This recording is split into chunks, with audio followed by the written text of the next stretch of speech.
The Adventures of Sherlock Holmes by Sir Arthur Conan Doyle. 7. The Adventure of the Blue Carbuncle. I had called upon my friend Sherlock Holmes upon the second morning after Christmas, with the intention of wishing him the compliments of the season.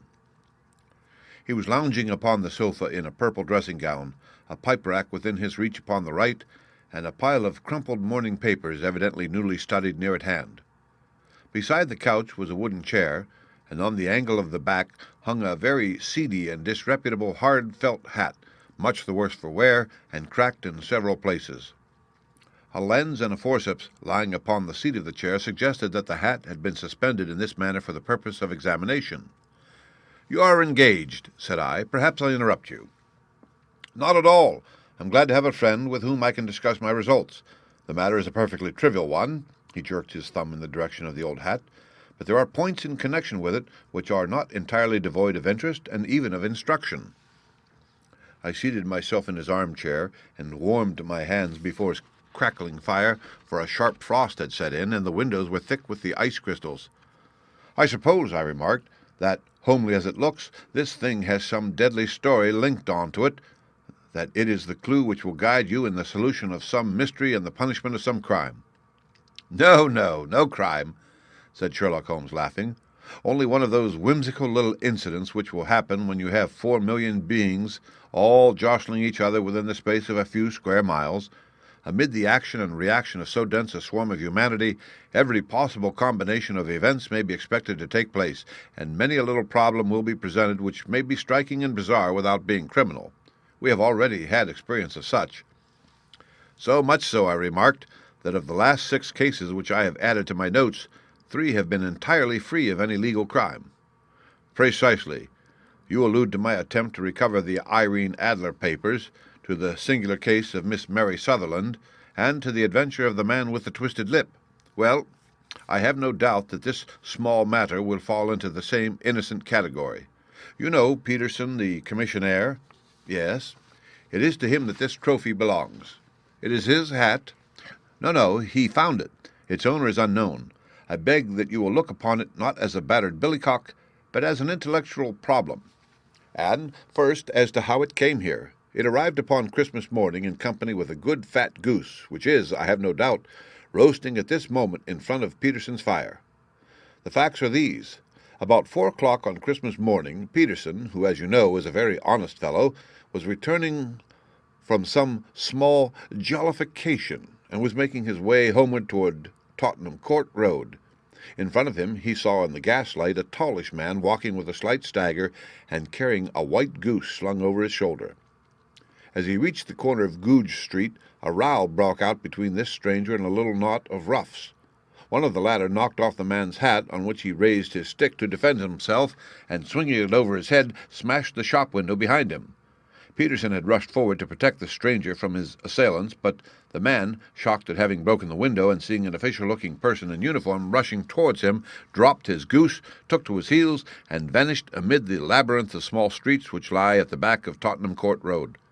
The roughs had also fled at the appearance of Peterson, so that he was left in possession of the field of battle, and also of the spoils of victory in the shape of this battered hat and a most unimpeachable Christmas goose, which surely he restored to their owner. My dear fellow, there lies the problem.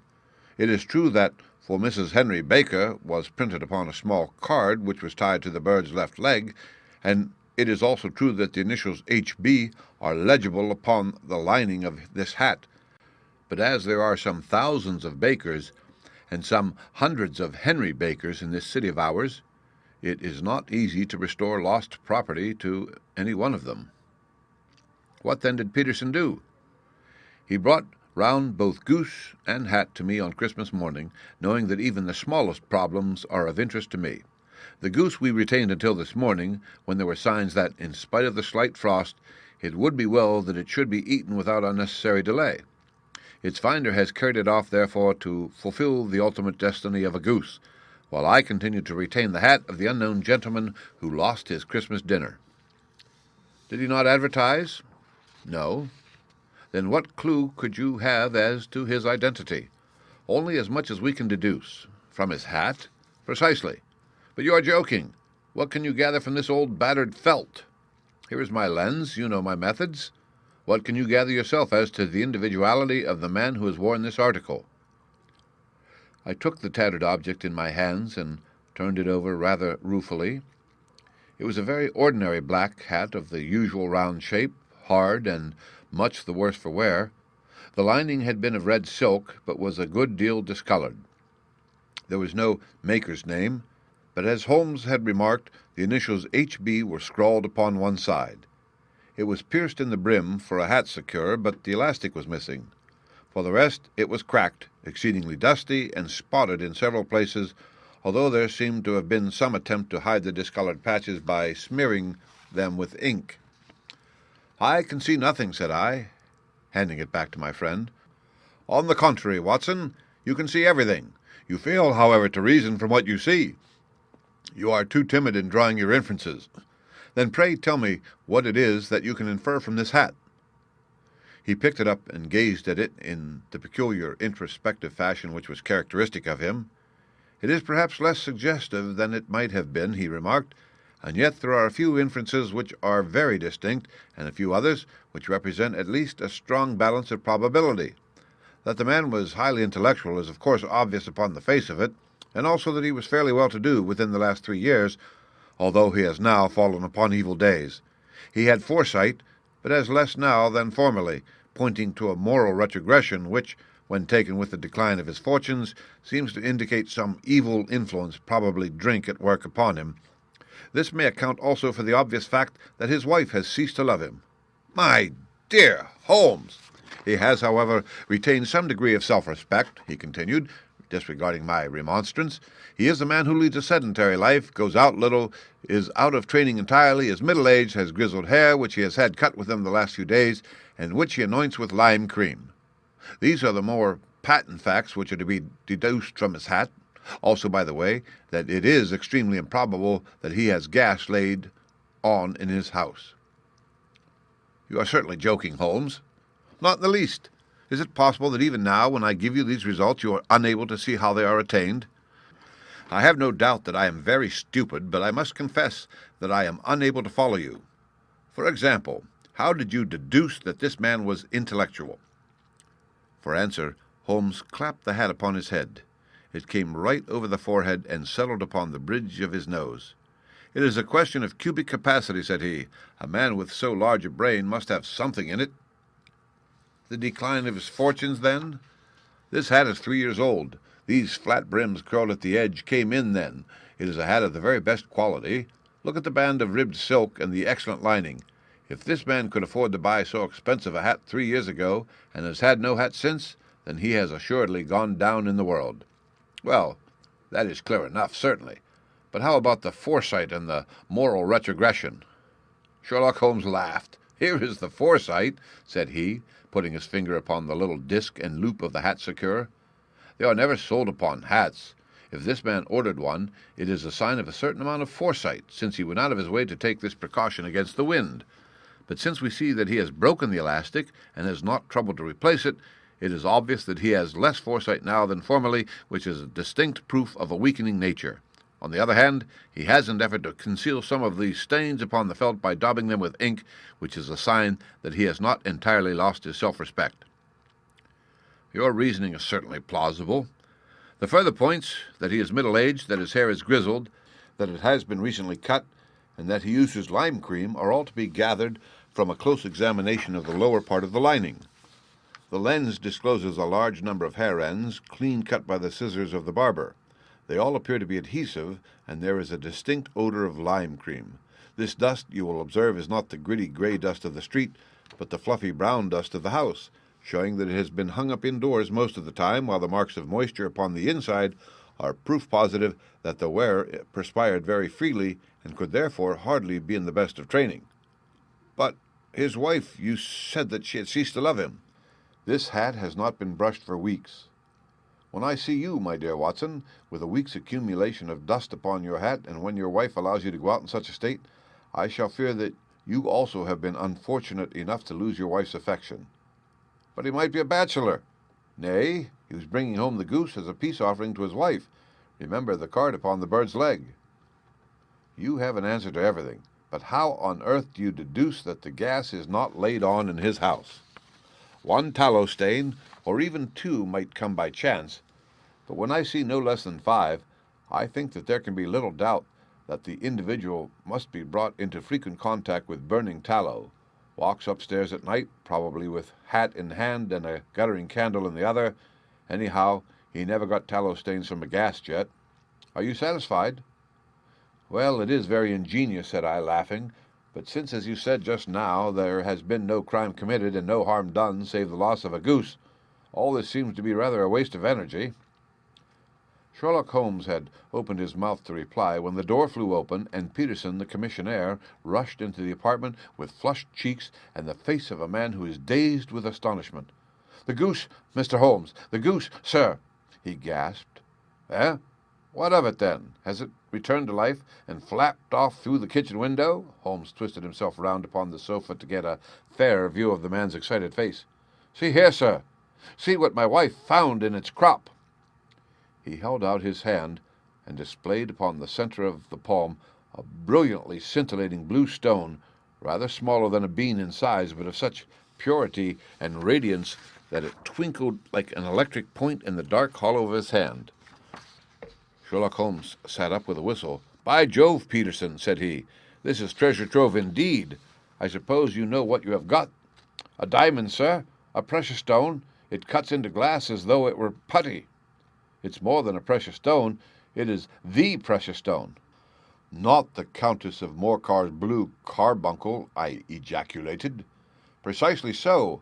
I ought to know its size and shape, seeing that I have read the advertisement about it in the Times every day lately. It is absolutely unique, and its value can only be conjectured, but the reward offered of £1,000 is certainly not within a 20th part of the market price." £1,000, great Lord of mercy! The commissionaire plumped it down into a chair and stared from one to the other of us. "That is the reward, and I have reason to know that there are sentimental considerations in the background which would induce the Countess to part with half her fortune if she could but recover the gem." "It was lost, if I remember aright, at the Hotel Cosmopolitan," I remarked. "Precisely so, on December 22nd, just 5 days ago. John Horner, a plumber, was accused of having abstracted it from the lady's jewel case. The evidence against him was so strong that the case has been referred to the assizes. I have some account of the matter here, I believe."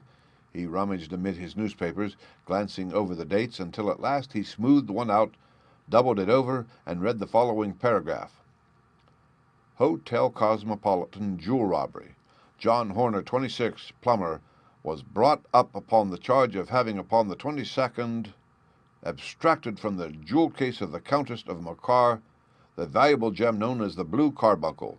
James Ryder, upper attendant at the hotel, gave his evidence to the effect that he had shown Horner up to the dressing-room of the Countess of Morcar upon the day of the robbery in order that he might solder the second bar of the grate, which was loose. He had remained with Horner some little time, but had finally been called away. On returning, he found that Horner had disappeared, that the bureau had been forced open, and that the small morocco casket in which, as it afterwards transpired, the Countess was accustomed to keep her jewel, was lying empty upon the dressing-table.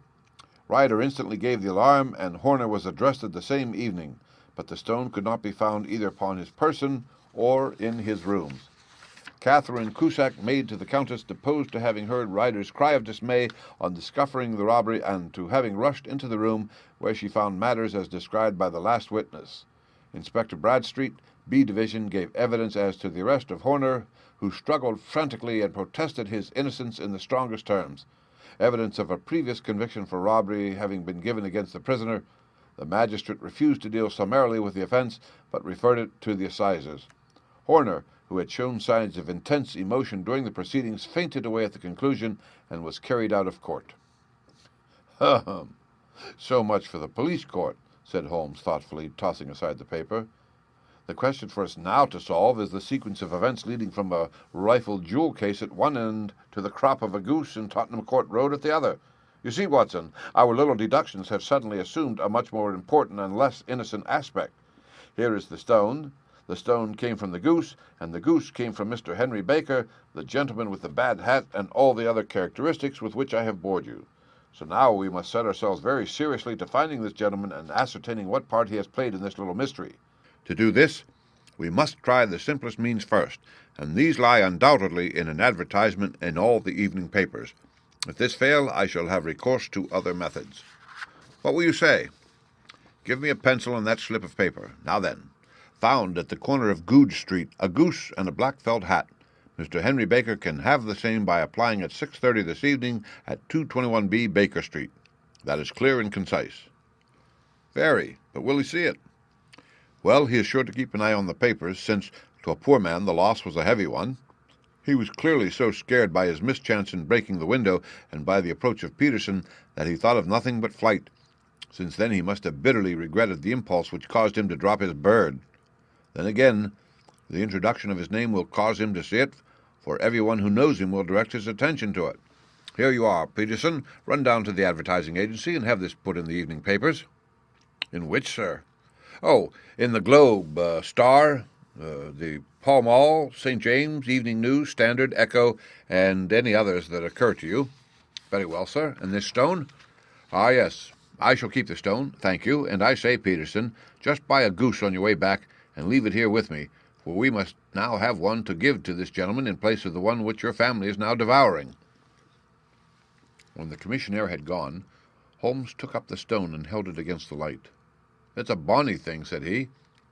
"Just see how it glints and sparkles. Of course, it is a nucleus and focus of crime. Every good stone is. They are the devil's pet baits. In the larger and older jewels, every facet may stand for a bloody deed. This stone is not yet 20 years old.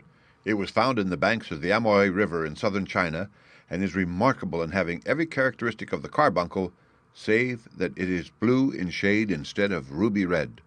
In spite of its youth, it has already a sinister history. There have been 2 murders, a vitriol throwing, a suicide, and several robberies brought about for the sake of this 40-grain weight of crystallized charcoal. Who would think that so pretty a toy would be purveyor to the gallows and the prison? I'll lock it up in my strong-box now, and drop a line to the Countess to say that we have it. Do you think that this man Horner is innocent? I cannot tell. Well, then, do you imagine that this other one, Henry Baker, had anything to do with the matter? It is, I think, much more likely that Henry Baker is an absolutely innocent man who had no idea that the bird which he was carrying was of considerably more value than if it were made of solid gold. That, however, I shall determine by a very simple test if we have an answer to our advertisement. And you can do nothing until then? Nothing. In that case, I shall continue my professional round, but I shall come back in the evening at the hour you have mentioned, for I should like to see the solution of so tangled a business. Very glad to see you. I dine at 7. There is a woodcock, I believe. By the way, in view of recent occurrences, perhaps I ought to ask Mrs. Hudson to examine its crop. I had been delayed at a case, and it was little after 6:30 when I found myself in Baker Street once more. As I approached the house, I saw a tall man in a Scotch bonnet with a coat which was buttoned up to his chin waiting outside in the bright semicircle which was thrown from the fanlight. Just as I arrived, the door was opened, and we were shown up together to Holmes' room. "Mr. Henry Baker, I believe," said he, rising from his armchair and greeting his visitor with the easy air of geniality which he could so readily assume. "Pray take this chair by the fire, Mr. Baker. It is a cold night, and I observe that your circulation is more adapted for summer than for winter. Ah, Watson, you have just come at the right time. Is that your hat, Mr. Baker?" "Yes, sir."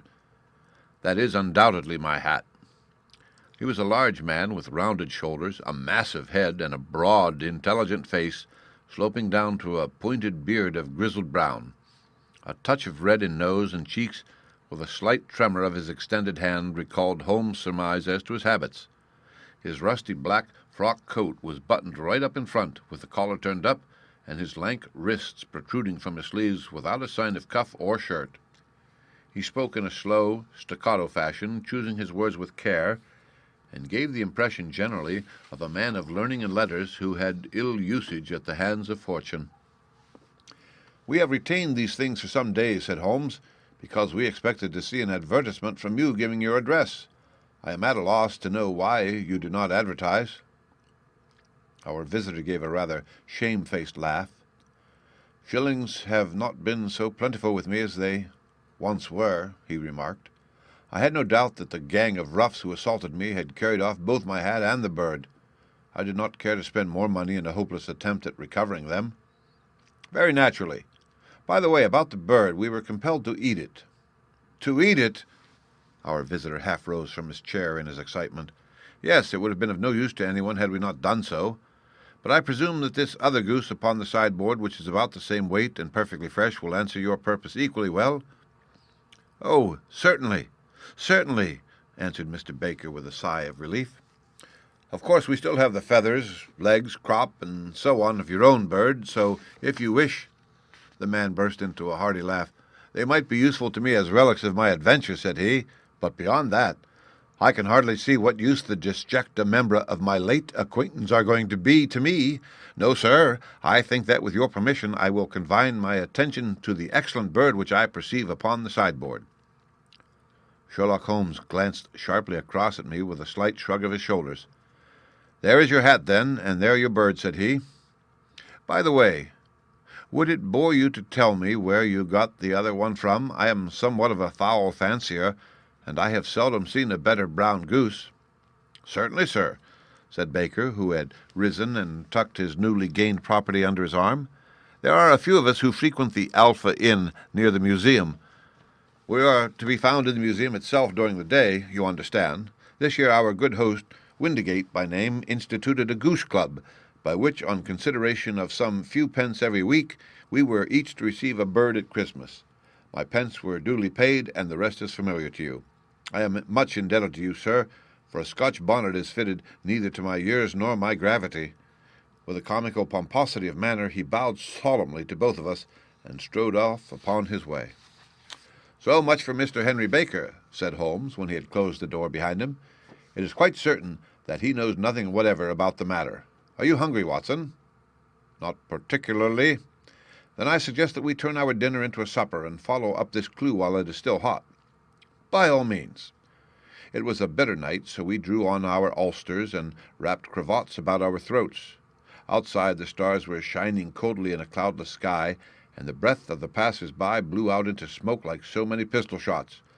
Our footfalls rang out crisply and loudly as we swung through the Doctor's Quarter, Wimpole Street, Harley Street, and so through Wigmore Street into Oxford Street. In a quarter of an hour we were in Bloomsbury at the Alpha Inn, which is a small public house at the corner of one of the streets which runs down into Holborn. Holmes pushed open the door of the private bar and ordered 2 glasses of beer from the ruddy-faced, white-aproned landlord. Your beer should be excellent if it is as good as your geese, said he. My geese? The man seemed surprised. Yes, I was speaking only half an hour ago to Mr. Henry Baker, who was a member of your goose club. Aha! Yes, I see. But you see, sir, them's not our geese. Indeed, whose then? Well, I got the 2 dozen from a salesman in Covent Garden. Indeed, I know some of them. Which was it? Breckenridge is his name. Ah, I don't know him. Well, here's your good health, landlord, and prosperity to your house. Good night. Now for Mr. Breckenridge, he continued, buttoning up his coat as we came out into the frosty air. Remember, Watson, that though we have so homely a thing as a goose at one end of this chain, we have at the other end a man who will certainly get 7 years penal servitude unless we can establish his innocence. It is possible that our inquiry may but confirm his guilt, but in any case we have a line of investigation which has been missed by the police and which a singular chance has placed in our hands. Let us follow it out to the bitter end. Faces to the south, then, and quick march. We passed across Holborn, down Endell Street, and so through a zigzag of slums to Covent Garden Market. One of the largest stalls bore the name Breckenridge upon it, and the proprietor, a horsey-looking man with a sharp face and trim side whiskers, was helping a boy to put up the shutters. Good evening. It's a cold night, said Holmes.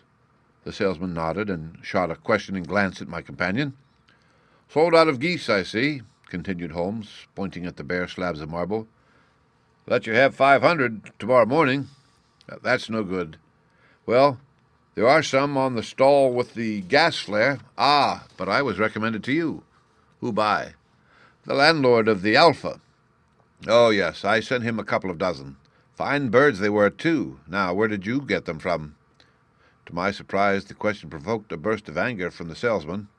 Now then, mister, said he, with his head cocked and his arms akimbo, what are you driving at? Let's have it straight now. It is straight enough. I should like to know who sold you the geese which you supplied to the Alpha. Well, then I shan't tell you. So now. Oh, it is a matter of no importance, but I don't know why you should be so warm over such a trifle. Warm? You'd be as warm, maybe, if you were as pestered as I am. When I pay good money for a good article, there should be an end to the business. But it's, where are the geese, and who did you sell the geese to, and what will you take for the geese? One would think they were the only geese in the world to hear the fuss that is made over them. Well, I have no connection with any other people who have been making inquiries, said Holmes carelessly.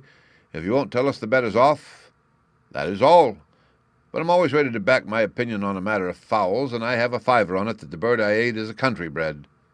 Well, then, you've lost your fiver, for it's town bred, snapped the salesman. It's nothing of the kind. I say it is. I don't believe it. Do you think you know more about fowls than I, who have handled them ever since I was a nipper? I tell you, all those birds that went to the Alpha were town bred. You'll never persuade me to believe that. Will you bet, then? It's merely taking your money, for I know that I am right, but I'll have a sovereign on you just to teach you not to be obstinate. The salesman chuckled grimly. Bring me the books, Bill, said he. The small boy brought round a small, thin volume and a great, greasy-backed one, laying them out together beneath the hanging lamp. Now then, Mr. Cocksure, said the salesman, I thought that I was out of geese, but before I finish, you'll find that there is still one left in my shop. You see this little book? Well, that's the list of the folk from whom I buy. Do you see? Well, then, here on this page are the country folk, and the numbers after their names are where their accounts are in the big ledger. Now then, you see this other page in red ink? Well, that is a list of my town suppliers. Now, look at that third name. Just read it out to me. Mrs. Oakshott, 117, Brixton Road, 249, read Holmes. Quite so. Now turn that up in the ledger. Holmes turned to the page indicated. Here you are. Mrs. Oakshott, 117 Brixton Road, egg and poultry supplier. Now then, what's the last entry? December 22nd, 24 geese at 7 shillings 6 pence. Quite so. There you are. And underneath, sold to Mr. Windigate of the Alpha at 12 shillings. What have you to say now? Sherlock Holmes looked deeply chagrined. He drew a sovereign from his pocket and threw it down upon the slab, turning away with the air of a man whose disgust is too deep for words. A few yards off he stopped under a lamp-post and laughed in the hearty, noiseless fashion which was so peculiar to him. When you see a man with whiskers of that cut and the pinkin protruding out of his pocket, you can always draw him by a bet, said he. I dare say that if I had put 100 pounds down in front of him, the man would not have given me such complete information as was drawn from him by the idea that he was doing me on a wager. Well, Watson, we are, I fancy, nearing the end of our quest, and the only point which remains to be determined is whether we should go on to this Mrs. Oakshott tonight, or whether we should reserve it for tomorrow. It is clear from what that surly fellow said that there are others beside ourselves who are anxious about the matter, and I should— His remarks were suddenly cut short by a loud hubbub which broke out from the stall which we had just left. Turning round, we saw a little rat-faced fellow standing in the center of the circle of yellow light which was thrown by the swinging lamp, while Breckenridge, the salesman, framed in the door of his stall, was shaking his fists fiercely at this cringing feature. "I've had enough of you and your geese," he shouted. "I wish you were all at the devil together. If you come pestering me any more with your silly talk, I'll set the dog at you. You bring Mrs. Oakshott here, and I'll answer her. But what have you to do with it? Did I buy the geese off you?" "No, but one of them was mine all the same," whined the little man. "Well, then ask Mrs. Oakshott for it." "She told me to ask you." "Well, you can ask the King of Prussia for all I care. I've had enough of it. Get out of this." He rushed fiercely forward, and the inquirer flitted away into the darkness. "Ha! This may save us a visit to Brixton Road," whispered Holmes. "Come with me, and we will see what is to be made of this fellow." Striding through the scattered knots of people who lounged around the flaring stalls, my companion speedily overtook the little man and touched him upon the shoulder. He sprang round, and I could see in the gaslight that every vestige of colour had been driven from his face. "Who are you, then? What do you want?" he answered in a quavering voice. "You will excuse me," said Holmes blandly, "but I could not help overhearing the questions which you put to the salesman just now. I think that I could be of assistance to you." "You? Who are you? How could you know anything of the matter?" "My name is Sherlock Holmes. It is my business to know what other people don't know." "But you can't know nothing of this." "Excuse me, I know everything of it. You are endeavouring to trace some geese which were sold by Mrs. Oakshott of Brixton Road to a salesman named Breckenridge, by him in turn to Mr. Windigate of the Alpha, and by him to his club, of which Mr. Henry Baker is a member." "Oh, sir, you are the very man whom I have longed to meet," cried the little fellow with outstretched hands and quivering fingers. "I can hardly explain to you how interested I am in this matter." Sherlock Holmes had hailed a four-wheeler which was passing. "In that case, we had better discuss it in a cosy room rather than in this wind-swept marketplace," said he. "But pray tell me, before we go further, who it is that I have the pleasure of assisting." The man hesitated for an instant. "My name is John Robinson," he answered with a sidelong glance. "No, no, the real name," said Holmes sweetly. "It is always awkward doing business with an alias." A flush sprang to the white cheeks of the stranger. "Well, then," said he, "my real name is James Ryder." "Precisely so. Head attendant at the Hotel Cosmopolitan. Pray step into the cab, and I shall soon be able to tell you everything which you would wish to know."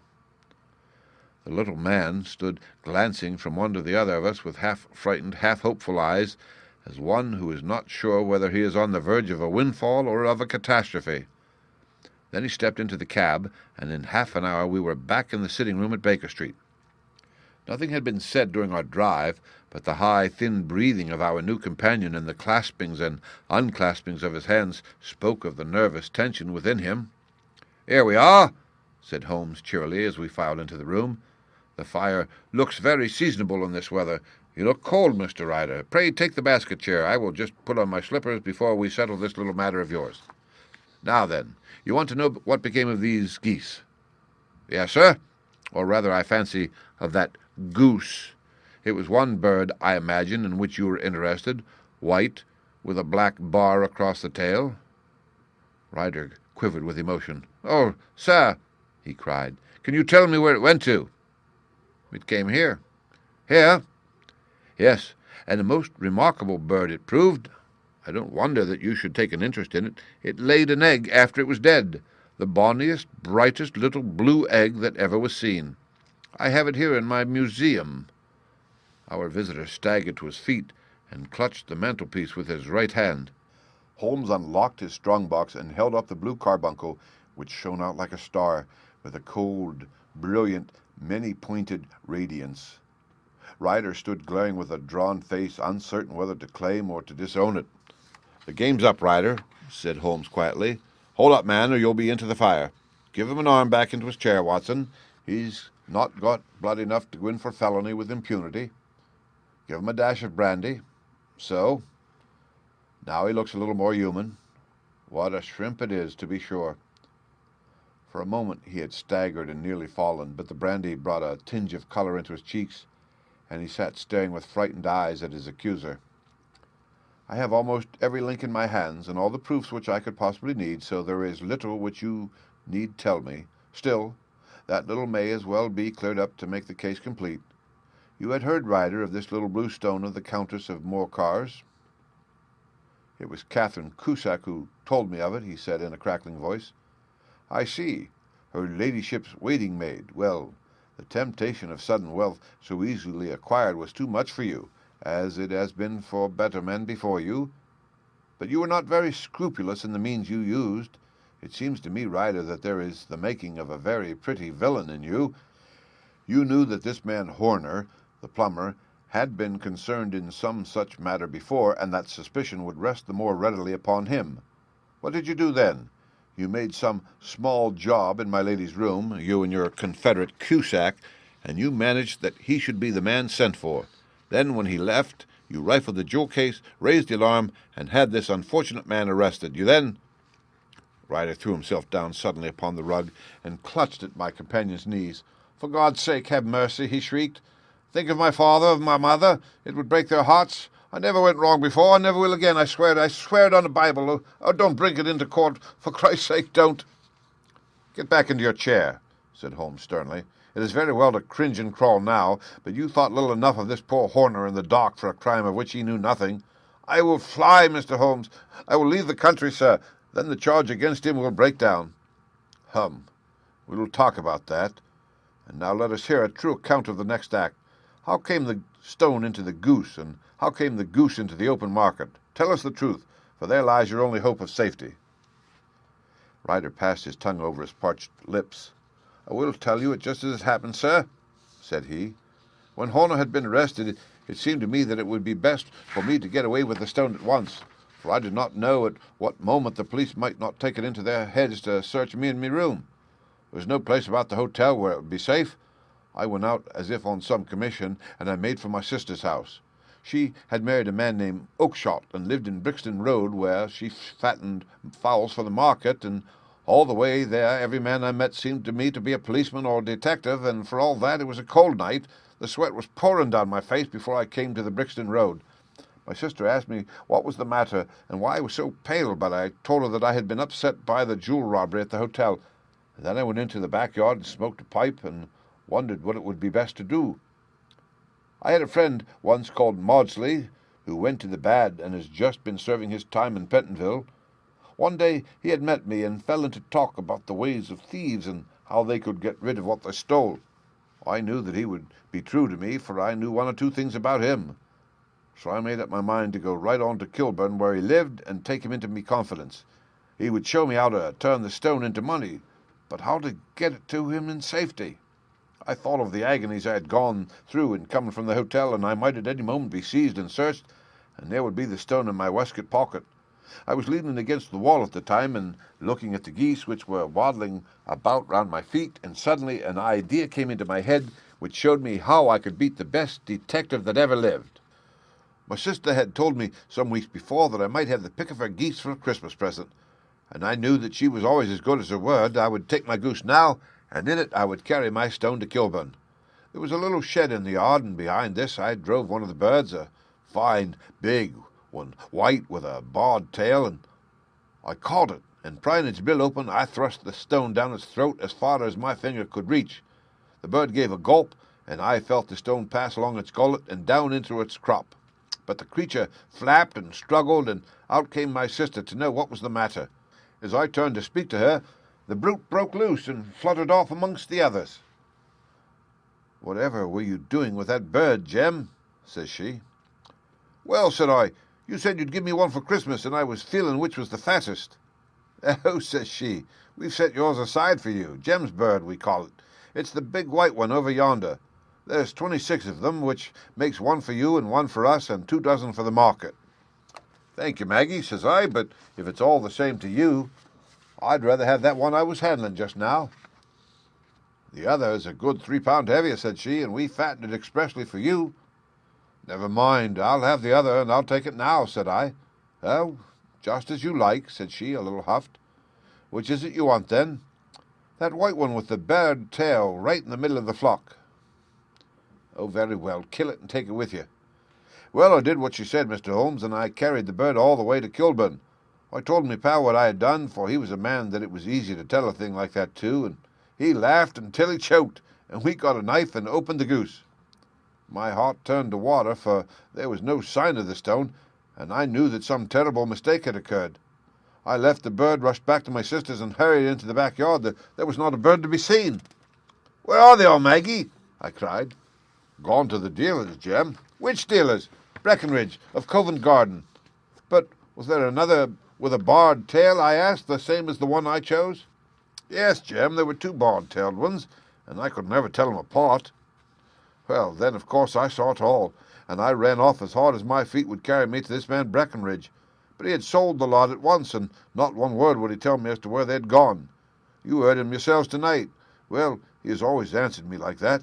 My sister thinks that I am going mad. Sometimes I think that myself. And now I am myself a branded thief, without ever having touched the wealth for which I sold my character. God help me! God help me!" He burst into convulsive sobbing, with his face buried in his hands. There was a long silence, broken only by his heavy breathing and by the measured tapping of Sherlock Holmes' fingertips upon the edge of the table. Then my friend rose and threw open the door. "Get out," said he. "What, sir? Oh, heaven bless you! No more words. Get out." And no more words were needed. There was a rush, a clatter upon the stairs, the bang of a door, and the crisp rattle of running footfalls from the street. "After all, Watson," said Holmes, reaching up his hand for his clay pipe, "I am not retained by the police to supply their deficiencies. If Horner were in danger it would be another thing, but this fellow will not appear against him, and the case must collapse. I suppose that I am commuting a felony, but it is just possible that I am saving a soul. This fellow will not go wrong again. He is too terribly frightened.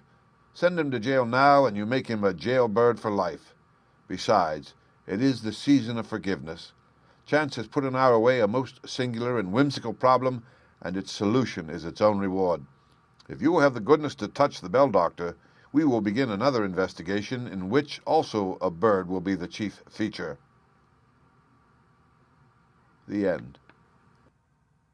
Read by Rick Kistner for Lit2Go, on the web at fcit.usf.edu.